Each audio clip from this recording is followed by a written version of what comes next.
আজ একটা ঘটনা বলি।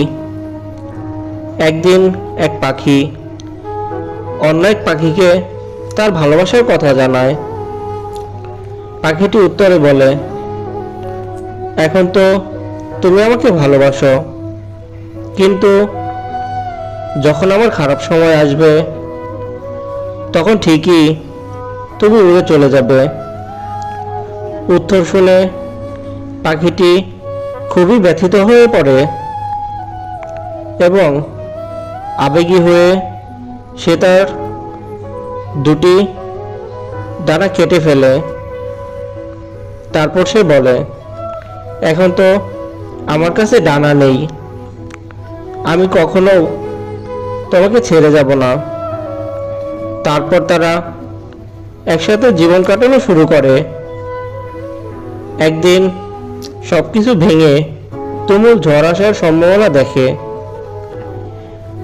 ডানাকাটা পাখিটি বলে, অনেক ঝড় হবে টের পাচ্ছি, তুমি আমার চিন্তা করো না, নিজের জীবন বাঁচাও, উড়ে যাও। সে সাথে সাথে উড়াল দিয়ে বিপদসীমানার বাইরে চলে যায়। পরক্ষণে দেখতে পারে তুফান আর আসেনি। সে আবার সেই পাখিটির কাছে ফেরত যায়, গিয়ে দেখে পাখিটি মারা গেছে আর তার পাশে একটি চিঠি রেখে গেছে, যেখানে লেখা ছিল, যদি তুমি উড়ে যাওয়ার আগে শুধু একটি বার আমাকে বলতে, আমি চলে গেলে তোমার কি হবে?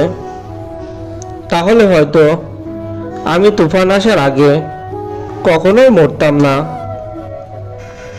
এই পৃথিবীতে এমন কিছু মানুষও ঠিক উড়ে যাওয়া পাখিটির মতো, তারা চায় তাদেরকে সবটুকু দিয়ে ভালোবাসুক, আর যখন কেউ বাসে তাকে বিনিময়ে দেয় সমুদ্র সমান বেদনা। এই মানুষগুলো প্রতিশ্রুতি হিসেবে শুনতে চায়, কখনো ছেড়ে যাব না, কখনো বদলে যাব না, এমন কথা। অথচ একটা সময় পরে এরাই ছেড়ে যায়, এরাই বদলে যায়।